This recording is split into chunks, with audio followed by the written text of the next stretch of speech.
الحمدللہ نحمدہ ونستعینہ ونصلی علی رسولہ الکریم بسم اللہ الرحمن الرحیم۔ حضرت حسن رضی اللہ عنہ راوی ہیں کہ رسول اللہ صلی اللہ علیہ وآلہ وسلم نے فرمایا، میری امت پر وہ دور آئے گا کہ مسجد میں ان کی باتیں خالص دنیا سی کی ہوں گی۔ اللہ تعالیٰ کو ایسے لوگوں کی کچھ حاجت نہیں، اور تم بھی ایسے لوگوں کے پاس مت بیٹھنا۔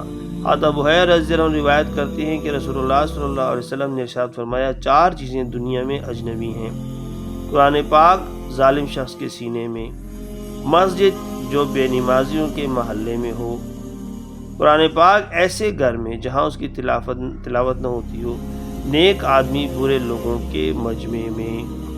حضرت انس رضی اللہ عنہ حضور پاک صلی اللہ علیہ وسلم کا یہ ارشاد نقل کرتے ہیں کہ مساجد سفید بختی اونٹوں کی شکل میں محشر میں لائی جائیں گی، جن کی ٹانگیں عنبر کی ہوں گی، گردن زعفران کی اور سر مہکتی ہوئی کستوری کے ہوں گے۔ مؤذن حضرات ان کو تھامے ہوئے ہوں گے اور ائمہ حضرات ان کو پیچھے سے چلاتے ہوں گے۔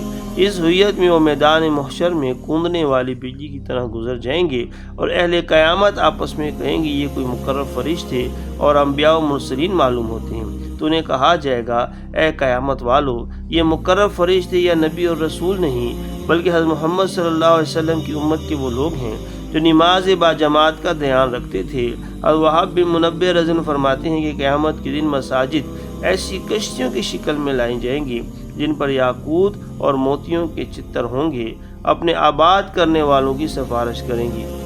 حضرت علی رضی اللہ عنہ فرماتے ہیں کہ لوگوں پر ایک ایسا زمانہ آئے گا کہ اسلام کا صرف نام باقی رہ جائے گا اور قرآن پاک کی صرف نقوش۔ وہ اپنی مساجد کا خوب بناؤ سنگار کریں گے، حالانکہ وہ ذکر اللہ سے خالی اور ویران ہوں گے۔ اس دور کے بدترین لوگ علماء ہوں گے کہ انہی سے فتنے نمودار ہوں گے اور انہی کی طرف لوٹ آئیں گے۔ اللہ تعالیٰ مجھے اور آپ کو مسجدوں کا احترام کرنے کی توفیق عطا فرمائے۔ جزاک اللہ خیرا۔